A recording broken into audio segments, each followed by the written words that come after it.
Welcome to an enlightening podcast from islampodcasts.com. We encourage our listeners to please comment and let us know how we can grow in our knowledge to better serve our community. Please remind your family and friends to also visit islampodcasts.com for engaging discussions on current events, Islamic guidance, Quran, tafsir, seerah, and much more. So it's good to say Bismillah ar-Rahman ar-Rahim again. Wa salatu wa salam ala Rasulillah one more time. Assalamu alaikum wa rahmatullah, brothers. And as I was saying that today we are going to discuss a topic which I think it's of high importance and significance, because this is going to shape up the new world financial order. People usually talk about the world order in terms of the political world order. The European countries, Britain, France, China, Russia, that's what usually we are accustomed to. But there is yet one more world order which is of almost similar importance and significance. This is the monetary financial world order. So we need to understand this and see what's going on here and what is being shaped as we speak. Some timeline. Let me go back for the gold and anti-gold standard that was at the time of before the Second World War. Throughout the history, there has always been a main standard for currency, which was the gold and silver. And that standard used to be interrupted every now and then because of wars, because of conflicts. But nevertheless, the gold continued to be a standard for the monetary system, which made a base for how money is used. It was since the old ages, the Roman, Persian empires, the Greeks before that, and then the Islamic State, all the way through until the end of the last century or the beginning of 2000s, and then continued until the Second World War. During the Second World War, Germany especially printed so much marks, which used to be the German currency, is the mark, more than it has gold. So this was they inflated the world market with money without any base. Again, as I said, this is a war situation. As soon as the war ended, then the world powers who won the war, especially United States and Europe, they met in Bretton Woods, which is a small town next to Washington, D.C., in 1944, and they asserted one more time, and they put bases for a new world order in terms of money.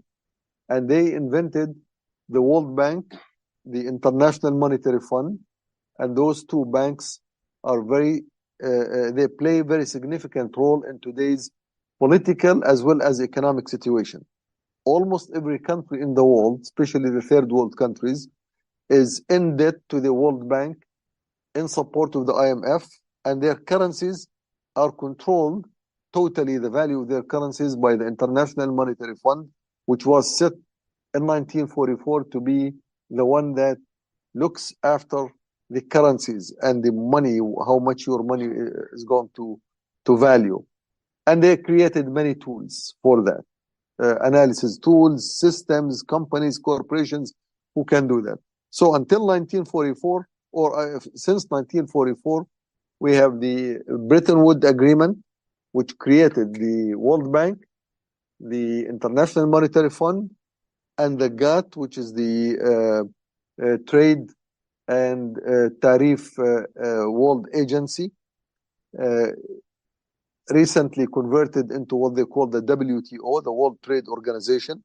So there are three major organizations: World Trade Organization. This is the one that set the rules and regulations, how countries are going to trade among each others, which country is allowed to send money and to receive money across the borders, and so on. This is very very critical organizations. World Bank is the one that decides who is going to get the loan. And if you don't want to take their loan, they will force you to take a loan. And this is very ironic. Sometimes you say, oh, people struggle to get a loan. This is okay. You struggle to get a loan to negotiate the conditions. But if you say, I don't want your loans, they will force you.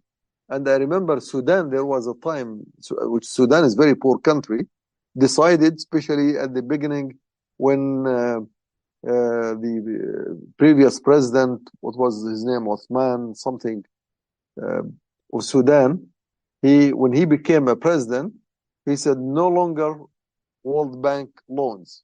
We are going to rely on our own resources. Then later on, a few years later, he actually admitted in a press conference, he said, we were forced to take a loan from the World Bank. And today, of course, Sudan is one of the largest, the countries which has one of the largest loans from the World Bank. So the World Bank, IMF, World Trade Organization, and on top of that, they had the gold standard. And the gold standard, they said each and every country in the world must have their standards, their currency matched against the dollar. And the dollar is matched against gold. So they put the standard, which is 1 ounce of gold equal $35. Plus minus 3 to 5%. They allow it for fluctuation in prices, in manufacturing of gold, in shipping, and that's normal. But in general, $35 equal 1 ounce of gold, British pound, French franc, German mark, Japanese yen, and so on. All of these currencies, you would convert them into dollar in order to convert them, their value into gold, which was agreed upon because the dollar in this case is well defined based on gold. So there is no problem. So let's say if the pound equals $3, that means the pound equal, how much is the dollar in terms of gold? It's 0.03 of the ounce. So the pound will be 0.9, which is almost 9% of the ounce of a gold. That's how the standard. And everybody was happy. Now, so this is Bretton Woods, which shows here, 1944. After that, now the Second World War brought also miseries to the world. One of the miseries is that Europe, which is the ally of the United States, is completely destroyed. You know, when you say destroyed, that means the German troops, wherever they went into a town, they just annihilated that. They did not, just like what you see in Gaza today, tanks go, they wipe everything in front of them. That's how the German used to do in France, in Belgium, in Holland, in places where they went into what else is there. All of these, Austria, Italy, they destroyed whatever they could destroy. So now this has to be rebuilt. And who's going to rebuild that? United States is the country that came victorious, and its resources are still virgin, have not been depleted, did not spend too much money on the war, actually. And whenever they were pressed for some action, they used their nuclear power, and they ended up the war. So United States was capable of funding Europe. They created a plan, they called it the Marshall Plan. Marshall Plan means that United States is committed to supply Europe with all the money it needs to rebuild its structure, its economy, its industry, so that it can become ally to the United States in the new alliance, which is called the NATO, the North Atlantic Alliance of the countries. So the Marshall Plan, within 3 to 4 years, have pumped into Europe more than $12 billion. $12 billion at the time is quite a bit of money. It's quite a bit of money. Today, in today's term, $12 billion is equal to around $250 billion. And that is, in compared to gold, it will consume lots and lots of the gold resources in the United States. So if Europe would start using this money, this dollars that accumulated in its banks, and will convert it into dollars, and from dollar to gold, that means this could deplete the gold reserves in the United States. So this was a dilemma. A dilemma. United States found out that if we continue to use our money to fund Europe and to build our new states that are going to be allies to the United States, and if we continue to struggle with the Soviet Union was not part of this treaty. Soviet Union was out of the treaty. They used their rubles, and their rubles is not measured against the dollar in any way. And it's not convertible. You could not convert rubles into dollars.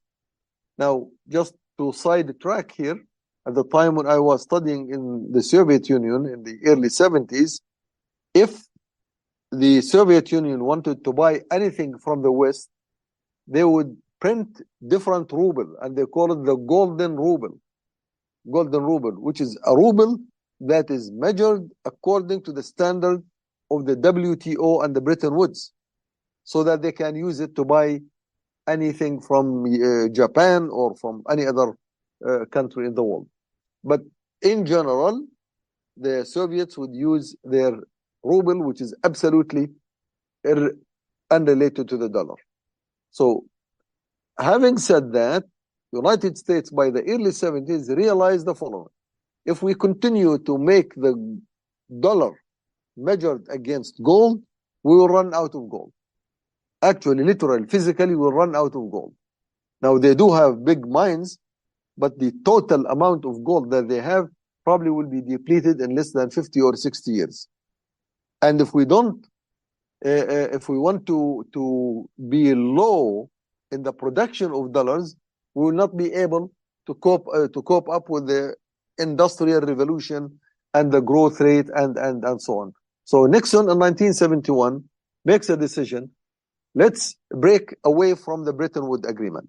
And this is the 1971 abort the gold standard. It's a milestone. It's a very, very big milestone in the history of mankind. This whole historical motion of the world until 1971, gold standard was a de facto standard. No one has ever envisioned or thought that we can produce money not based on gold or silver, for that matter.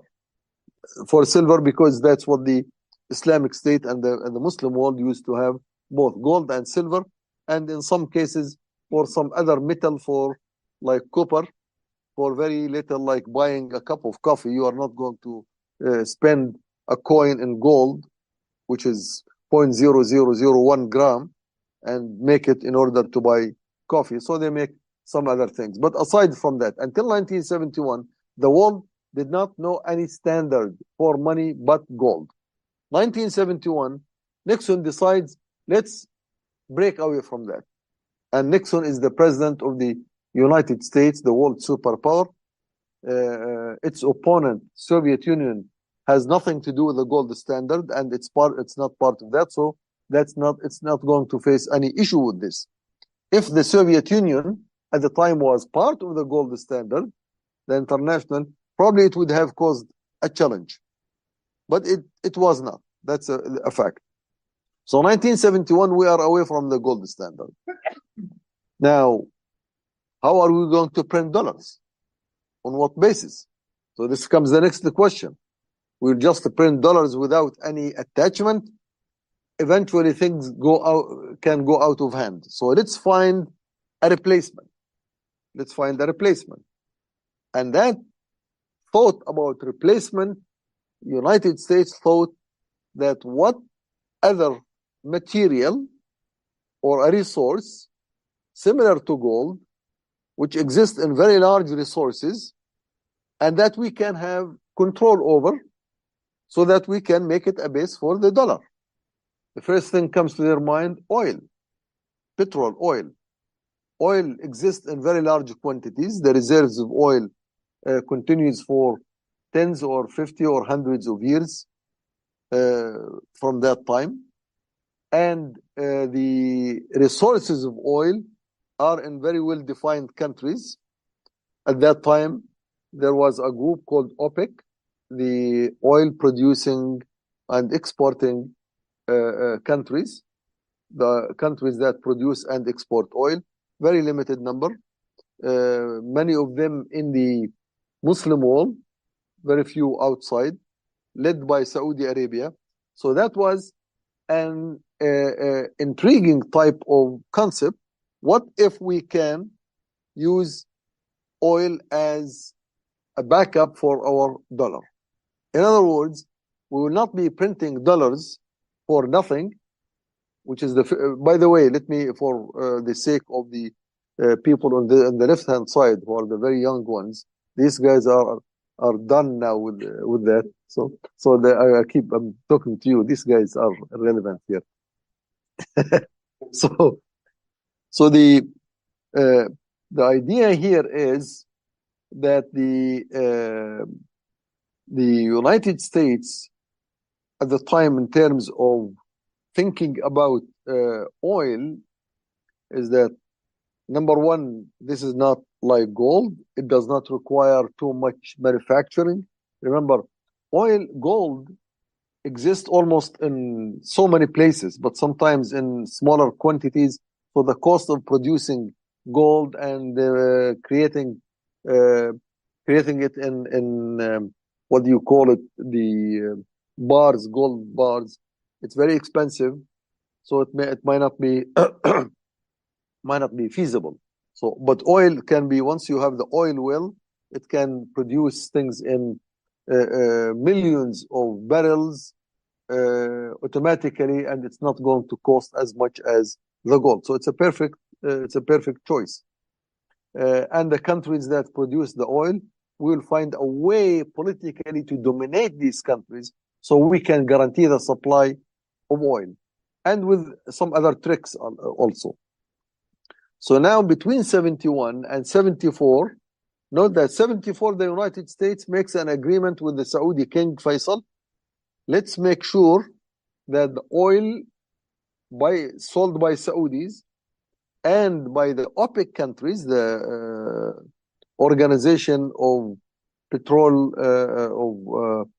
export and producing and exporting oil, let's make that they will sell oil in dollars only. And if they sell oil in dollar, who's going to give the dollars to the people to buy the oil? We, the Federal Reserve Bank, United States of America. Bingo. It's a very good formula. It is a very, very good formula. If all the world needs the oil, especially Europe, Japan, China. Europe at the time, the main industrial nation that has just come out of the war. Japan has also come out of the war, industrial nation. China is big. It's not industrial then, but it's big. China, India, in terms of people. So they need energy at least to run the vehicles they buy from America, and to run the factories that the Americans can sell them. So they need the oil. So almost everyone needs the oil, and the biggest countries that need the oil, they don't have it. So they have to buy it. Now, if we can make the sale of oil only in dollar, so now we have guaranteed that we can produce as much dollars as possible. Sometimes the people, they say, oh, they just print the dollar for free. That's not true, because the United States knows each dollar they produce without a very specific need, it becomes so-called inflation. And inflation means when you have more money than you can afford to provide products to match this money. Because if you have too much money, and then you have limited number of goods, the prices are going to be very high. Just like the current inflation that took place after the pandemic, and you have seen the rent prices went up 2 or 3 times, the groceries, sandwiches. How much is the falafel now? $10, $11? Used to be $3 before the pandemic. That's called inflation. The cup of coffee, Very simple. It's only a small coffee and the rest is water. Today they sell it for $2 or $3 or $4, especially in the Yemeni coffee houses, the Qamariya and coffee house, which all the young, they spend their time there, most of their time, and they know how expensive it is. Now, it's not because it's expensive, but because of the inflation. So the inflation means when you generate currency without a base, without a reason, that you need a reason, then it's called inflation, and the inflation is bad. And today, even this issue of the inflation becomes an argument between the candidates of the presidential candidates in the U.S. So we need a backup. Gold, we don't need the gold because we don't need to deplete our gold. Let's use oil. 1974, United States strikes a deal with King Faisal. But then also, why would King Faisal and OPEC agree to give the United States a tool or a weapon? Actually, they gave them a weapon which is more serious and more effective than their nuclear weapon. With this, they can control the economic growth of the world. They can actually control the energy in the world and the cost of that. This is huge. Well, very simple. The price of oil before 1974, a barrel of oil cost around $1.80. The highest price for a barrel of oil ever reached $1.80 before 1974. And before that, it was on the average $1, $1.20, that's what a barrel of junk cost. Oil is junk. Oil is garbage. Oil is what we call the diesel. That oil coming from the ground at this quantity, with the amount of resources and how much the reserve is, it shouldn't cost more than that. So now here the United States comes and talks to King Faisal with a final agreement. Before that, they talked with their consultants. What if we can create a condition where the price of gold can increase 10 to 15 times? You start selling the barrel of oil for $12 and above. And actually, it did reach almost $20. Wow. Cannot beat that. How do we do that? It's very easy. Very easy. Number one, we create a war. So they created 1973 war, which Sadat, they used it later on to make the peace treaty with the occupying state. So they created a war between the Arab countries and the Israelis. And in that war, Saudi Arabia and some of the other countries decided out of a sudden we will become patriotic in support of Palestine, support of our cause. We will stop the flow of oil to Europe and to other countries, and even to the US. But the US doesn't need the oil of the OPEC. US has its own oil. So who is hurt? Europe is hurt. Now, in order to regenerate, start pumping oil one more time, we raise the prices. We raise the prices from $1.80. At the beginning, they raised it for $5, $10, then $12. By the time 1974 came, the price of oil settled around $12 to $14. Now, with aborting the gold treaty, who is going to oppose that? Muslim countries? Of course not, because Muslim countries don't have the Khalifa, who says that the gold is my standard. The Abdel Nasser at the time, or Sadat, he was the president then, or King Hussein of Jordan, or King Faisal? Of course not. The ones who opposed that were the Europeans, the ones who have lots of dollars. France, Britain, Germany, Italy, Spain, all of them, they said no. And they had a big meeting together with the European countries. They said, we are absolutely opposed to this, to the abortion of the Bretton Woods Treaty. We are against that. We will not accept it because that's against our interest. These guys, they were still partially independent, It's true that they were crushed in the war, but these are not puppets. They are not puppets. These are countries weak, but not puppets. And there is a difference between a weak and puppet. Most of the Muslim countries these days are strong, but puppets. Europeans, they were destroyed, but they were not puppets. So they said, no, we cannot accept the abortion of the gold standard. We will continue to print our money against gold, and we will continue to measure our currency with gold. And if your currency is not measured against gold, you have to convert it so that it meets our standard. So these countries now become the de facto monetary order heroes. And that is what the war has broken the zeal of the Europeans. And the main thing that came out in the news then, and there are many reports, at the time when the barrel of oil reached $19, the United States told all Europeans, now, okay, you want to continue to have the gold standard, God bless you, go ahead. But now when you will pay the Saudis for oil, or the OPEC, you import from them, you have to pay them in dollar, $19 per barrel. And in order to pay them that, you have to buy the dollars from me. And in order to buy $19 for a barrel, you have to pay me gold. I accept your money, which is very precious money. It's gold.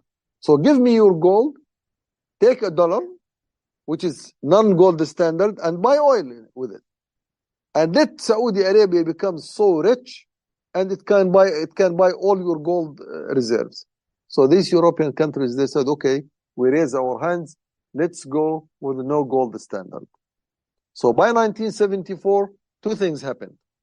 All the world, including Europe, had accepted the no gold standard, and the oil for dollar has become the core business for the Federal Reserve Bank, which issues dollars against every barrel that was sold in the world market. You need the dollar, you have to buy it from the United States of America, which means I have a reason to print dollars now. Now, what happened, let's see here, the Federal Reserve. Now, Federal Reserve has a base to print dollars. These curves here, it shows the left one is the amount of money the Federal Reserve prints vis-a-vis the oil. How many oil in the world? Yes, in terms of the sale, like by 2040, this is just expectation. Talk about 2020 here. I don't see this here, but it's about $3.5 trillion. $3.5 trillion. So very simple calculation. If we sell 100 million barrel a day for $100, the price of the dollar today goes between 85 and 90. Just make it 100 for simplicity, right? Let's say $100 a barrel. On the average, because it did reach 150 a couple of years ago. So let's say $100 a barrel. And we produce, the world produces 100 million barrels a day. 100 times 100, that's 10,000 millions. 10,000 millions means $10 billion, correct? That's $10 billion a day. $10 billion a day, the sales. Multiply this by 360, that's $3.6 trillion. $3.6 trillion. That's the average, almost, by 2020 up to that area, and a bit more than that, the average number of dollars the Federal Reserve produces per year just for the sale of oil is almost $3.5 trillion, which is $3.5 trillion is not a small number. And usually when I deal with numbers, all of us here, most of us are engineers, we deal with numbers. Sometimes you say, do you have $100? So you can count them, you know how much. 1,000, you can estimate. But when you say, I have $1 million it boggles your mind a little bit. What's $1 million? Let's say if I want to buy a car on the average costs $50,000. Well, that's about 20 cars. 20 cars with $50,000. Oh, okay. So I could imagine what a million is. When you say a billion, becomes more difficult. The biggest challenge when I say how much time do you need to spend $1 trillion if you were to spend $1 million a day? Imagine. Now, who can spend $1 million a day? But just imagine. You can spend $1 million a day. How long does it take you to spend that much money? Anyone who can give me a number quick? How much? 4 years? Okay, keep this aside. I'm not asking you guys. I mean, you are way off here. How many? 25. More. Who can say more? It's like an auction. 1,000? More. Huh? Who's using come on with the calculator? What calculator are you guys using? 2,250 years. 2,250 years plus minus 1 year. Yeah, that's so you got it from the this is I look, I have asked this question in almost every lecture whenever I go to lecture in my university. The first lecture, because most of my lectures are numerical, digital logic, numbers, etc. And then we use the power. Sometimes we don't even use the, say, 10 to the power 15, 10 to the power 12 trillion, right? 10 to the power 12. Okay, it's 10 to the power 12, it's very simple. But when you put the number of zeros, so 10, 12 zeros. But what is that? What does that come into? So when you say $3 trillion, that's not a light number. It's big.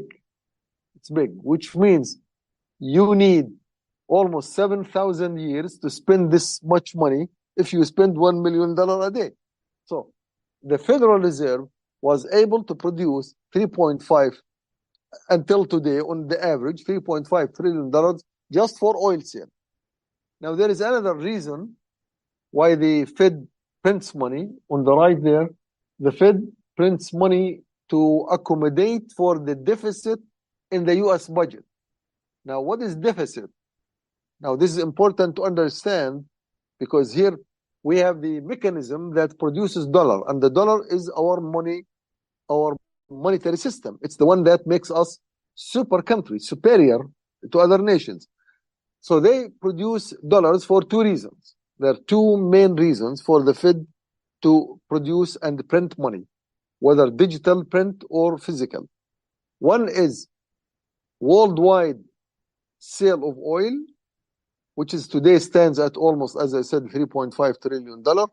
Now, we know that there are countries they sell oil outside the dollar, but that's not much, less than 15%. So that's not big deal. So 3.5 is not a little money, as I said. The other reason is there is a deficit. What is deficit? A deficit is the difference in budget between what you have for whatever you need and what you don't have. Let's say today the United States says we need $1 trillion in order to run all our industry, to build our militaries, to support Ukraine, to support the occupying state in Palestine, to give loans to the world, to build new ships, new whatever projects. We need $1 trillion. We have $1 trillion, but we need 500 billion more, $0.5 trillion more, because our industry requires something more. This is called deficit. I need $1.5 trillion.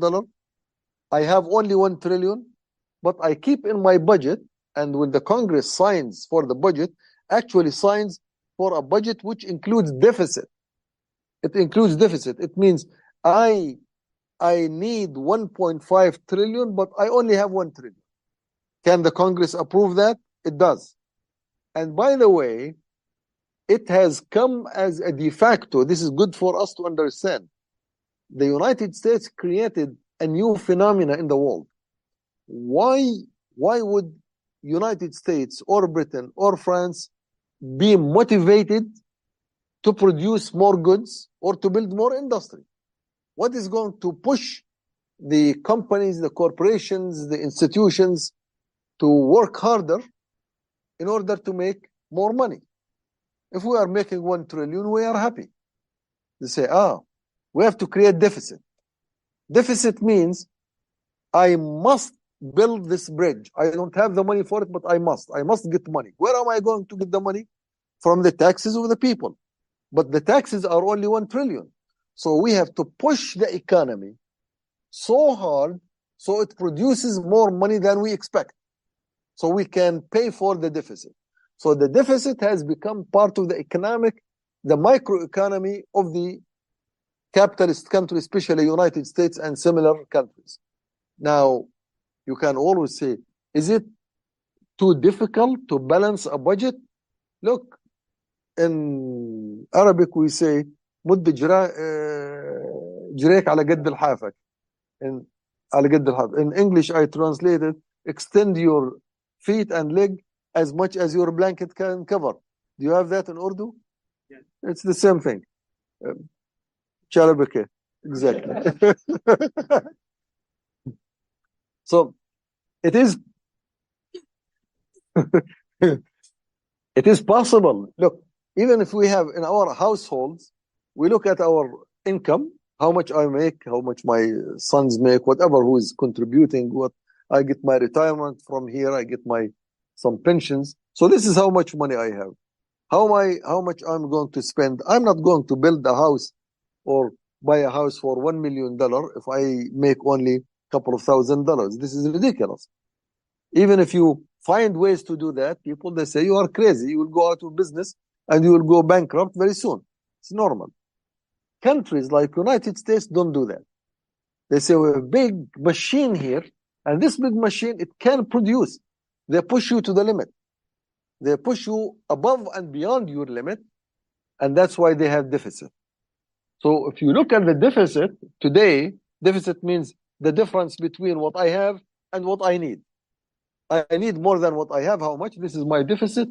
United States deficit grows by the year, every year. I think this year it's about $800 billion something. So it keeps growing. Now, for that deficit, I need the money. Now I need the dollars. So the Federal Reserve comes and says, okay, I will buy your deficit. You have $800 billion. I will print $800 billion and I will give it to you based on your need. Whenever you need it, just send me a bill and I will pay you. I will give you the money over the year. $800 billion is guaranteed. Now for the Federal Reserve, it is a reason. It's a reason to print money. In our Islamic fiqh, we say السبب. السبب الدافع لإنتاج الدولار هو هذا. It's like a law. So I need a decree. I need a law. The Federal Reserve cannot print a single dollar without a decree from the Congress. They must have an order. Order to print money. Who gives the order? Not the Fed itself. They take the order from the Congress. It has to be signed. So this order now, one of the reasons for this order is the oil sale, and the second reason is the deficit. So together, deficit plus oil barely makes $4.5 trillion. That's the maximum the Fed can afford to print. Any dollar above that is called inflation. Any dollar above that is called inflation, and they wouldn't know what to do with it. And here comes the dilemma. And the dilemma also comes for other reasons. But one dilemma is when you start having money in the market more than you expected your economy to grow, that's bad. That's called virtual money. Remember, during the COVID-19 pandemic, the Fed produced $12 trillion above its norm. Today, the people say inflation. Where did the money come from? Who printed the money? Where did the dollars come from? Didn't they start sending checks for people sitting at home? I got a check when I was still in Jordan for some money from the Fed, from the government, of course, but the Fed printed that. They printed $12 trillion within 1.5 years. 15 months, they printed $12 trillion, which is almost 3 times or 2.5 times more than they should. So to have a reason to print money is very important. So now, United States had this, I call them these 2 fault zones. Those who run in engineering, they know what fault zone is. A fault zone, like in earthquakes, there is a fault zone under earth, they call it fault zone. There is a fault zone in industry. There is a fault zone in buildings, structures. This structure has a fault zone. Probably it will collapse in 20 years, 30 years, so you better fix it. It's a fault. They have 2 fault zones. One, their money does not have a real base, and like the gold, which is very rare in the world. Number 2, they allowed the money to grow much more than the economy can grow.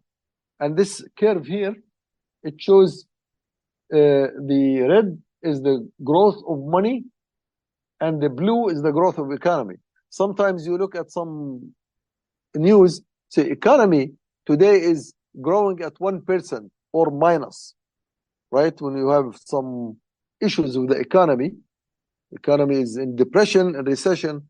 But then you look at the money value, there is money. There is above and beyond the economic growth. So the economy is not growing, but the money is growing. Who did that? There was another crazy man in the United States, just like Nixon, who detached the dollar from the gold. This was Reagan. Reagan, he comes and says, there is one more rope that continues to tie the dollar. So the dollar had 2 ropes. So if somebody wants to print more, the rope will pull it back. It's just like a donkey. Anybody had dealt with donkeys in the past? You have the donkey, you put the rope in his leg. Oh, you did. So you are my age. So we Taysir Kaman. So we used to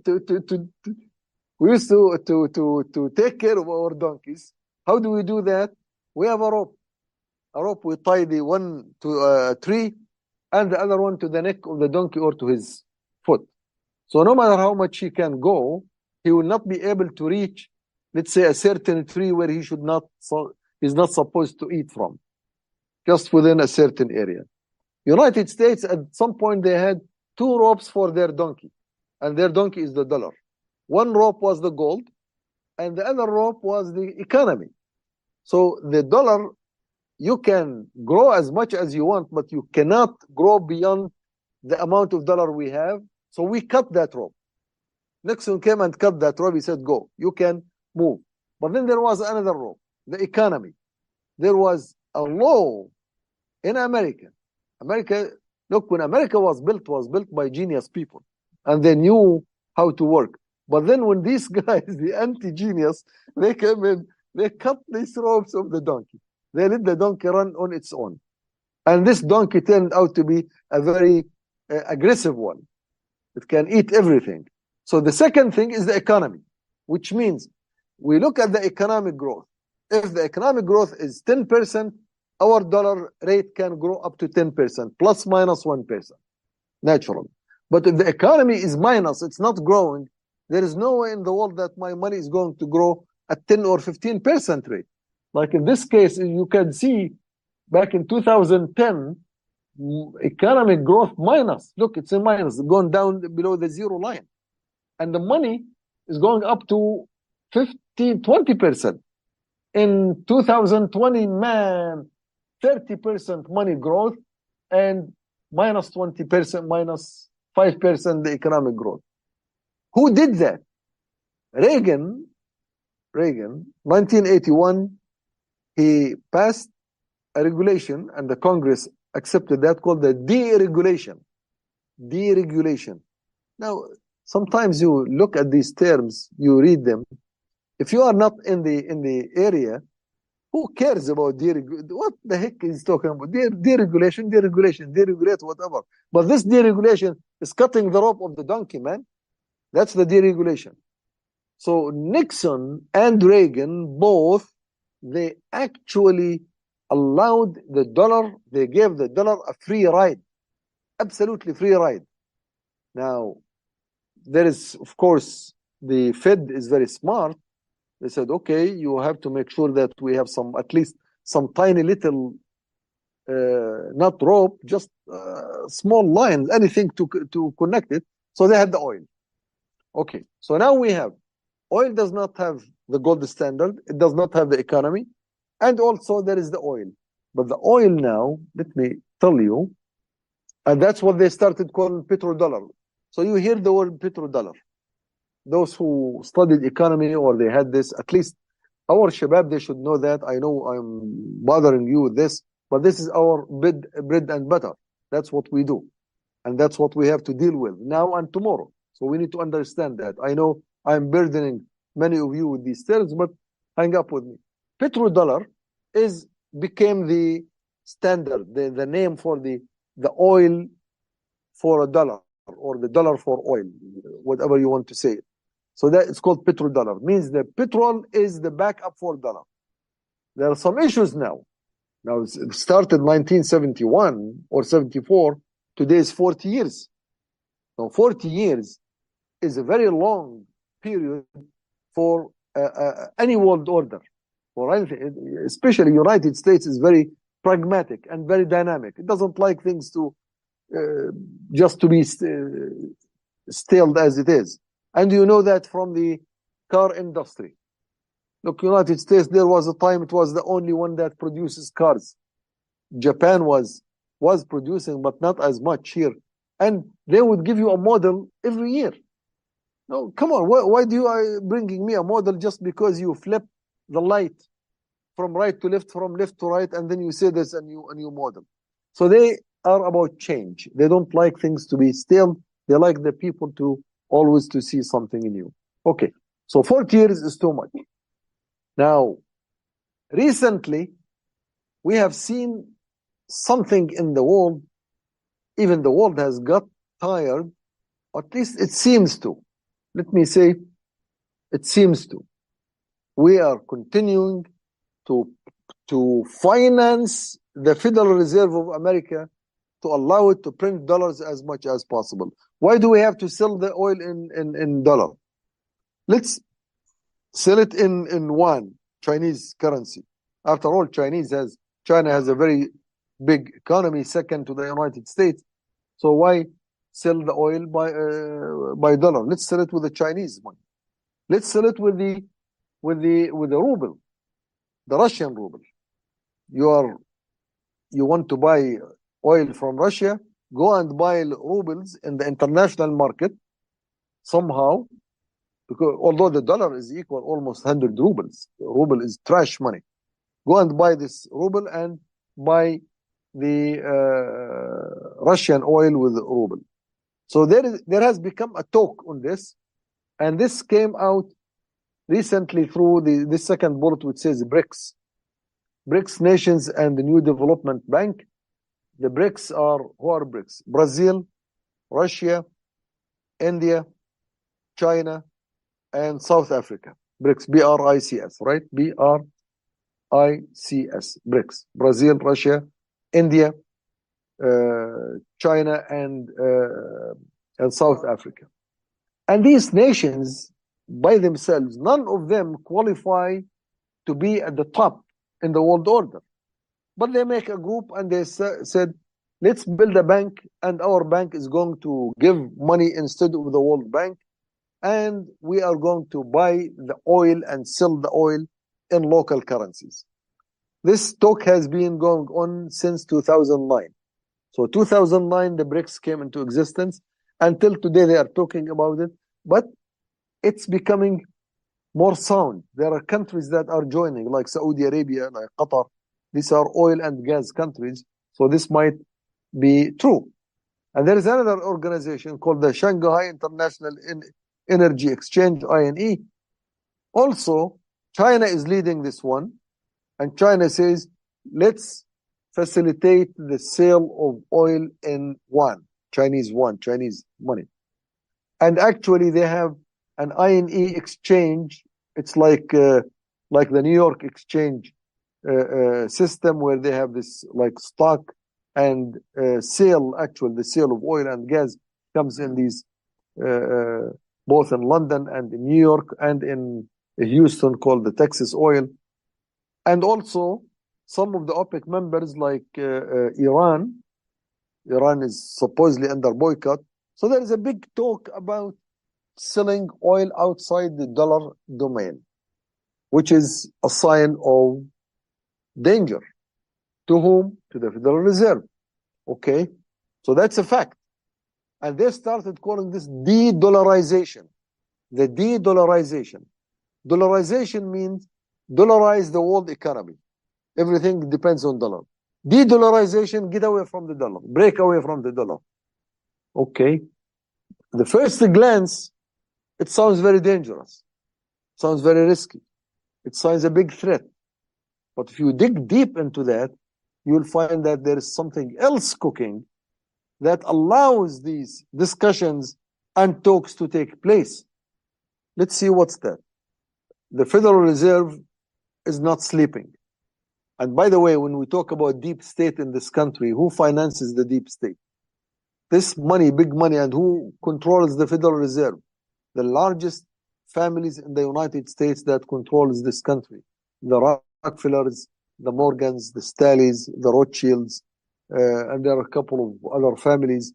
These are top-notch families who have the stocks or their fingers or their even complete hands or legs into all the corporates of America. They almost control all the stocks of that. These are thinking, and they have strategic institutes that work for them to come up with something other than the dollar for oil standard. So they're talking about this analysis. They look at the diplomatic and economic engagement. Part of that, let me mention something. Russia, what makes Russia actually, what keeps it up the ground? Not makes it a strong, keeps it up. 70% of the Russian economy, this country that's invading Ukraine and threatening with the nuclear, comes from oil. So the question comes in for the Federal Reserve and the American politicians, what if the oil price goes back to where it was 40 years ago?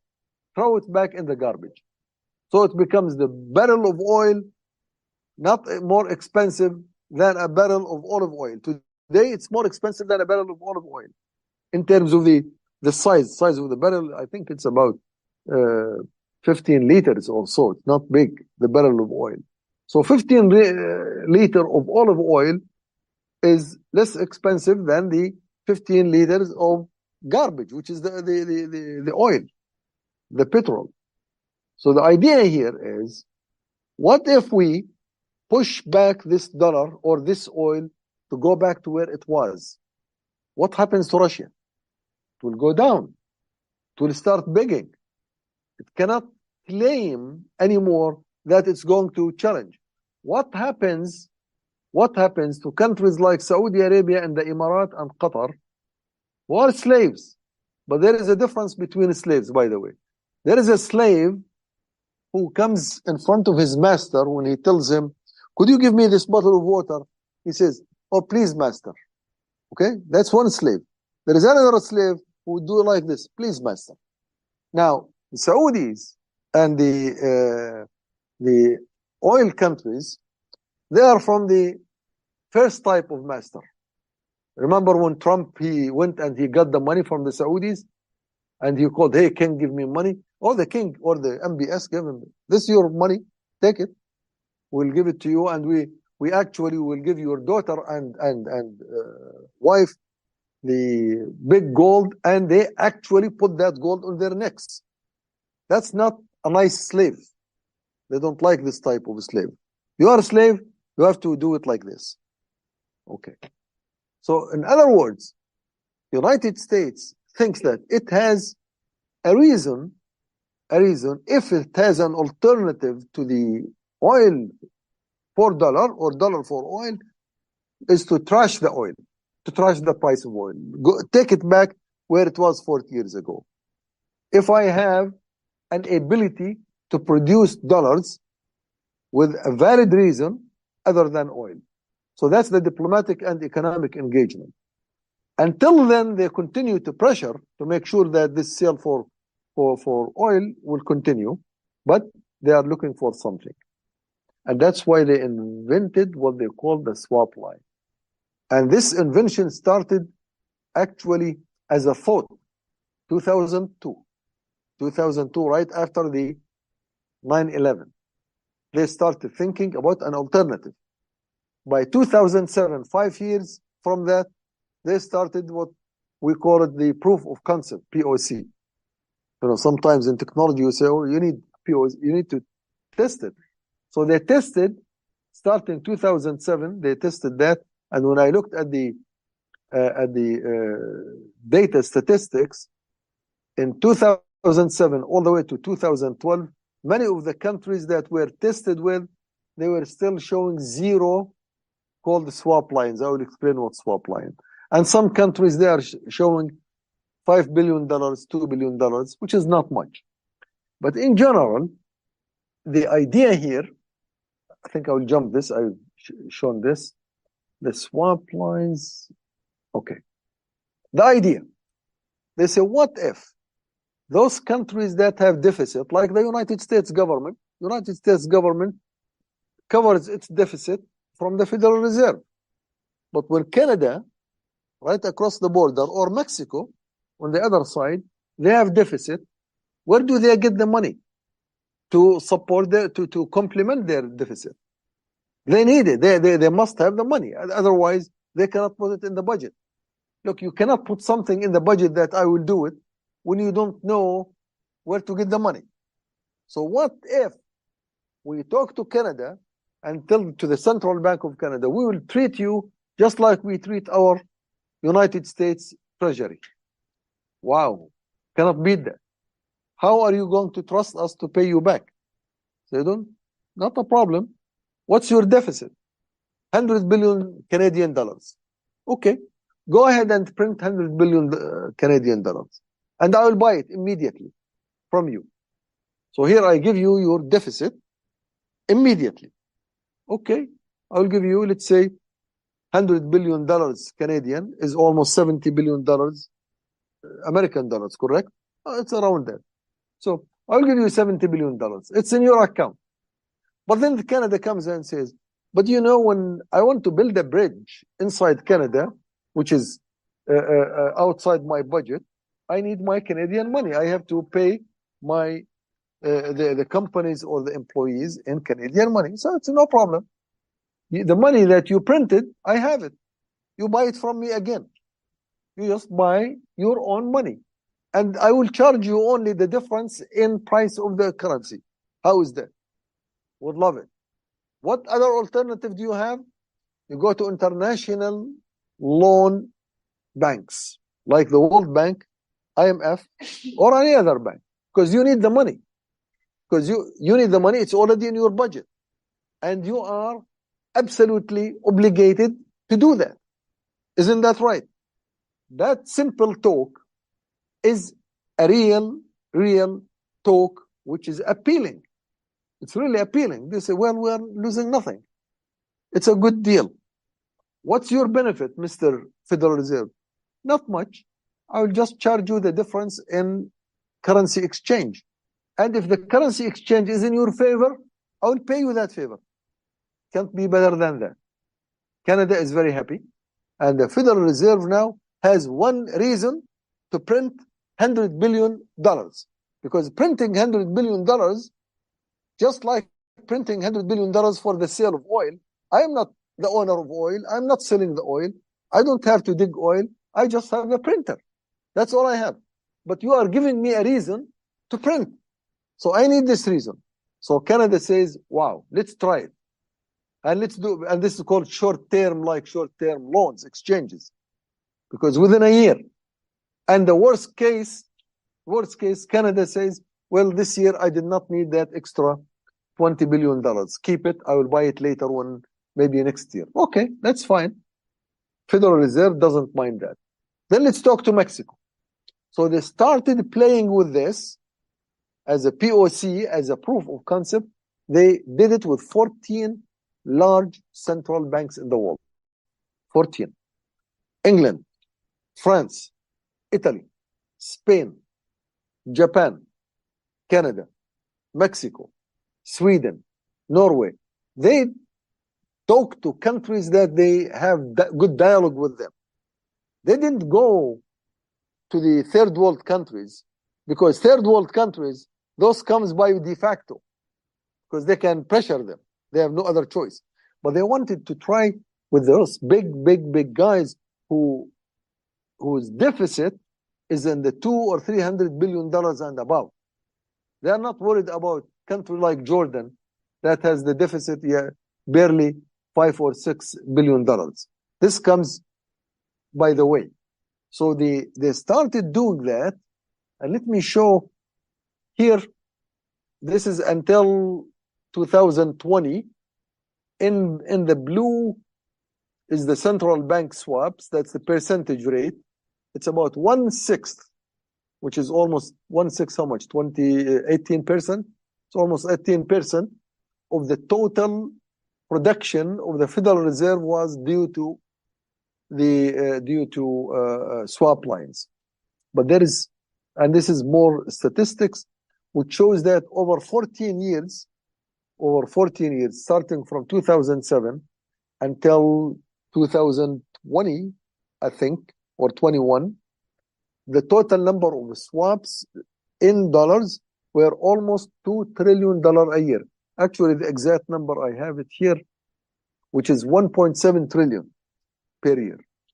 Exactly, $1.7 trillion per year, which is above and beyond the sale for oil. But it's not as much. In total, what they are looking for, and that's their plan. Their plan is by 2030, which is almost, 5 years from now, their plan is to have 120 swap lines, which means all countries, almost, of the world, Pakistan, Turkey, Bangladesh, India, and so on. You have deficit, I'll buy your deficit, and I will give you my dollar. So you are back to the dollar trap.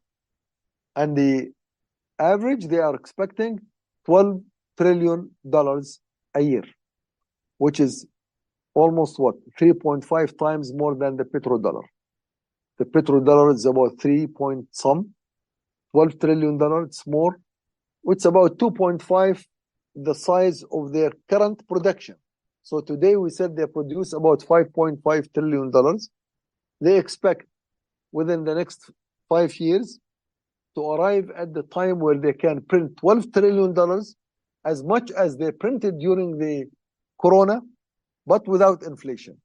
Why without inflation? Because each and every dollar they print, it has a place to go to, because it's part of the deficit. And actually, they started the production at the time when Canada needs that money, or Britain needs that money, or France, or Italy, or India, or Pakistan, or Turkey needs that money. They will take that dollar. So the federal will not print dollars without a reason, but they do print more dollars than they do now, without the inflation. So they have now two things. Number one is that the growth of the money grows at 2 or 3 times more than it's now. Number two, all of these countries in the world, including the big powers or the small powers, are dependent on the United States of America for a very large portion of their money, of their wealth, which is, at some point, it starts becoming more conditions on that. You can look over exactly every dollar where it's going to. So that's the next world order that the Federal Reserve and the United States are thinking of, and they have started doing that. So it's not a theory, it's not expectation, it's not something in the going. And finally, I think in the last slide, who can stop that? Who even can think about breaking away from this issue of the swap lines and the dominance of the dollar and this world order, the financial world order that continues to be run by them? There is no power currently in the world that's willing to challenge that, or even that their institutions are willing to look into it and understand it thoroughly. When you look at all the research that's being done in this area, most of the research, most of the papers, most of the studies come out from the Federal Reserve itself. It has not come out of them, whether the pro or the criticals or whoever. So it's all under control. So even theoretically, it's not in the minds of the people of the world today, like whether it's Britain or France or EU or Japan or China or whoever. It is still within the control of this country. The only thing, the only possibility that could exist or should exist in the world is the one that we are talking about, this, the challenge of the Islamic Khilafah. The one that comes and says, forget about everything else. We'll do it the dollar and we'll do it our own way. With the gold. And we'll do it our own way with the gold and silver, and we will not accept anything else. We will not go by the deficit. We will go with the مد جريك على قد الحافك. Just extend your feet up to your blanket. Before you extend your feet, we have to extend the blanket. You extend the blanket as much as you can, and then you extend your feet. And the blanket in this case is the economic strength of the country and the political strength. You extend it, then you expand. You don't expand before you extend your power. So extend your power and then you expand. This is the strategy how the Muslims, the Islamic State would be thinking. Will not be thinking, say, no, I have to go to war first so that I can increase my economy and my power. No, I increase my power and then I will go. Allah Azza wa Jal says, وَأَعُدُّوا لَهُمْ مَا اسْتَطَعْتُم مِّن قُوَّةٍ وَمِن رِّبَاطِ الْخَيْلِ. Prepare and move. Don't move and then you prepare later. Don't extend your feet and you say, now I need a bigger blanket. No, extend the blanket because it's part of your ideology, and then extend your feet. That is a type of thinking that no one has but us. It's a type of thinking that we say we have to survive and stick to the gold standard no matter what, and whoever doesn't want to abide by the gold standard, let them go wherever Allah Azza wa Jal will send them, either in this life or in the hereafter, to hell. We are not going to abide by their laws. And this is ideological. This is something that we believe in Allah Azza wa Jal for. That's something that will enable us to go to Jannah. And if we don't, then we will go to hell with them in this life and in the hereafter. No one thinks this way. The only ones who think this way are us here in this hall, or anyone who looks like us, or speaks our language, or understands what we say. Because this is true. Because don't expect that in the next hall, the next building, people would be discussing this issue. No. The only ones who can discuss these issues and think this way is only the ones who are in this hall, or whoever look like us or wear our shoes and clothing and think like we do. There is no other hope, not only for Muslims, but for the entire world. The entire world is moving at the light speed towards disasters under the leadership of the Federal Reserve and the United States and their life. They are going light speed to bring the entire world into disaster. Who can stop that and reverse the course of history? None. Don't even think for a second. Don't even blink that there is yet another solution. There is none. And research it. I looked at this issue and other issues with pure research mind as a researcher. I did not look at it from perspective, I'm from Hizb ut-Tahrir, therefore I'm looking for what suits me. No, I looked at all possibilities. What is there? And found tens and hundreds of resources, compiled them. Then recently I fed them to ChatGPT. They summarize all of these. Tell me what they say, so that I don't have to spend all the time reading. All of them summarize in the same thing. Oh, swap lines is something that the Fed is doing and will probably produce a new monetary system, period. Which is what is being planned. Did not find not a single word or a single sentence or a single paper or a single research that says that what could be the challenge for that? None. Leave alone that the ones who speak this language, the language of swap lines and monetary order, are very, very, very, very limited. And if you look at the terms they use, look, the petrodollar, you could make sense of it.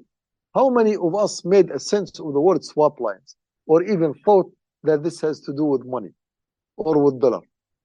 No way. Now, when I came across this word the first time, I was so shocked, saying, man, these guys, they are hiding a complete world order behind a term that does not imply not even 1% to the swap lines. What? What are you swapping? What are the lines? Swapping what? Oh, swapping dollars for your deficit? Who could think like that? Who could? Not even Iblis. And that's actually I was asked, I said, in my opinion today, you can be free to worship Allah Azza wa Jal. There is no Iblis anymore. He's gone. He's gone. He just, when he saw this, he said, goodbye, I'm going to where I belong. God, please take me. I ask you to keep me alive until I stand up in the face of your people. Look, they are ahead of me, these guys. So what do I have to do now? So he's gone long time ago. Guys, don't worry about Iblis, the shaitan, the jinn. Worry about Iblis, the people now. More than that one. Assalamu alaikum wa rahmatullahi wa barakatuh. Thank you for listening to this podcast. Podcasts on current events, Islamic guidance, Quran tafsir, and seerah are available at islampodcasts.com as well as on iTunes. Rate, review, and comment, and let us know how we can grow in our knowledge to better serve our community. Please subscribe, share, and tell a friend about islampodcasts.com.